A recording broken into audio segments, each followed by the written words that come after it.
A ver, que isto é difícil. É nivel pro.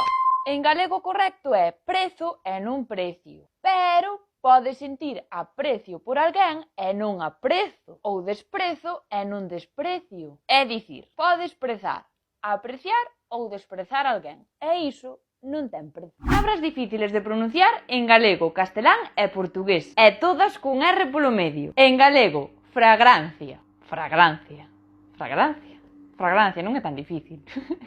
Este TikTok é unha mentira. Fragrancia, fragrancia, fragrancia, fragrancia. En castelán, arredrar, arredrar, arredrar. Fragrancia, arredrar, fragrancia, arredrar. Non é máis fácil arredar como en galego. En portugués, propio, propio, propio, propio, propio, propio, arredrar, fragrancia. Fragrancia, arredrar, propio, fragrancia, arredrar.